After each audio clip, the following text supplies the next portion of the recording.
चलो इस वीडियो में हम समझते हैं trick to remember pedigree analysis. ठीक है, पेडिग्री एनालिसिस में हम देखने वाले हैं कि ट्रांसमिशन ऑफ ट्रेट कैसे होता है, ट्रांसमिशन ऑफ कैरेक्टर कैसे होता है। तो ये दो तरीके से होगा, या तो ऑटोसोमल होगा या तो सेक्स लिंक्ड होगा। ठीक है, अगर ऑटोसोमल होगा तो वो डोमिनेंट होगा और या तो रिसेसिव होगा। ओके, और सेक्स लिंक्ड होगा तो कैसा होगा, एक्स लिंक्ड होगा या तो वाई लिंक्ड होगा।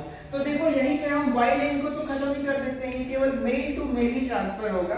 ओके, ऑटोसोमल में देखो अगर डोमिनेट होगा तो इस फॉर्म में वो इंडिविजुअल क्या होगा, अफेक्टेड होगा, और इस फॉर्म में वो इंडिविजुअल अफेक्टेड होगा। लेकिन रिसेसिव में दोनों ही जो जीन होंगे वो कैसे होने चाहिए, रिसेसिव होने चाहिए, तब वो इंडिविजुअल अफेक्टेड होगा। एक्स लिंक्ड अगर रहेगा तो वो डोमिनेंट हो सकता है और रिसेसिव हो सकता है। अगर डोमिनेंट होगा तो एक्स बी मतलब बी से बीमारी ले लो या डिजीज ले लो, या वो जो जीन है जो कि कैसा है, डोमिनेंट है, तो इस कंडीशन में फीमेल जो होगी वो डिजीज्ड हो जाएगी। और इस कंडीशन मतलब हेटेरोजाइगस और होमोजाइगस दोनों ही कंडीशन में यहाँ पे क्या होगी, फीमेल डिजीज होगी। और यहाँ पे देखो फीमेल या जो मेल है वो इस कंडीशन में क्या होगा, डिजीज होगा, मतलब यहाँ पे मेल भी डिजीज हो जाएगा। रिसेसिव में अगर ऐसा कंडीशंस आ गया मतलब डोमिनेंट वाला जीन होगा तो फीमेल कभी बीमार नहीं पड़ेगी। अगर कब बीमार पड़ेगी, एक ही कंडीशन होगा, वो कंडीशंस कौन सा है, जब होमोजाइगस कंडीशंस आएगा, जैसे एक्स पे स्मॉल बी और एक्स पे स्मॉल बी मैंने लिया है, और मेल जो होगा इस कंडीशंस में क्या होगा, अफेक्टेड होगा। अब चलो एक एक करके समझते हैं, जैसे ऑटोसोमल डोमिनेंट को हमें समझना है। ओके, तो मैंने एनसीईआरटी का एग्जांपल भी ले लिया है, माइटोनिक डिस्ट्रॉफी का। ओके, देखो पहला, नो स्किपिंग ऑफ जनरेशन होना चाहिए। ठीक है, हर एक जनरेशन में हमें वो ट्रेट या वो बीमारी दिखनी चाहिए। दूसरा क्या है, affected parent can have unaffected children.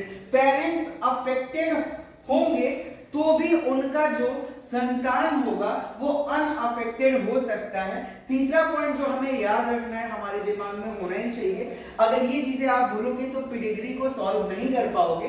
Affected individual always have at least one affected parent. जो इंडिविजुअल अगर अफेक्टेड है, क्या है, अगर इंडिविजुअल अफेक्टेड है तो कम से कम उसका एक पेरेंट्स जो होगा वो कैसा होगा, वो अफेक्टेड होना ही चाहिए। जैसे यहाँ पे देखो पहला वाला statement, no skipping of generation, इस जनरेशन में भी वो ट्रेट दिख रहा है, इस जनरेशन में भी वो ट्रेट दिख रहा है। जैसे इसकी संतान कितनी है, 1 2 3 4, इसमें से दो क्या है, डिजीज है, और इस जनरेशन में भी वो हमें बीमारी देखने को मिल रहा है। फिर दूसरा देखो, affected parent can have unaffected children.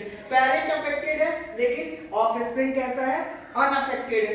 Affected individual always have at least one affected parent. देखो ये अफेक्टेड है, इंडिविजुअल अफेक्टेड है, और इसका जो पेरेंट्स है उसके उसमें से दोनों में से कोई एक तो अफेक्टेड होना ही चाहिए। ठीक है, चलो नेक्स्ट पे चलते हैं।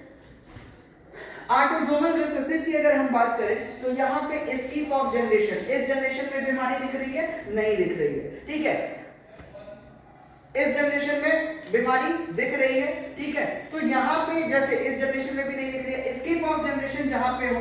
दूसरी चीज क्या है, अनअफेक्टेड पेरेंट, पेरेंट कैसे हैं, अनअफेक्टेड है, तो इनकी संतान जो है वो अफेक्टेड हो सकती है। ये किसका है, ये ऑटोसोमल, ये कैसा है, ऑटोसोमल रिसेसिव, ये कैसा है, ऑटोसोमल रिसेसिव है। ओके, अब चलते हैं नेक्स्ट पे हम देखते हैं एक्स लिंक्ड डोमिनेंट और एक्स लिंक्ड रिसेसिव। एक्स क्योंकि वाई लिंक तो हमने वहीं पे निपटा दिया था। ठीक है, चमक रहा है ना, समझ में आ रहा है। देखो एक्स लिंक्ड डोमिनेंट कैसा होगा, इसमें जो ट्रांसमिशन होगा ट्रेट का फ्रॉम फादर टू सन कभी भी पॉसिबल नहीं है। जैसे मान लो कि जो एक्स लिंक अगर डोमिनेंट है तो एक्स पे अगर वो जीन है, ठीक है, तो सन में नहीं जाएगा, क्योंकि फादर से तो वाई क्रोमोसोम जाता है ना सन में, तो transmission of trait from father to son is not possible. जैसे यहाँ पे अगर फीमेल है XX और फादर है XY अगर इस पे डोमिनेंट जीन है तो देखो यहाँ पे इसका सन कैसा हो रहा है, अनअफेक्टेड हो रहा है, और इसकी डॉटर कैसी होगी, अफेक्टेड होगी। तो all daughter of affected father can affected, अगर फादर अफेक्टेड है तो जितनी भी संतानें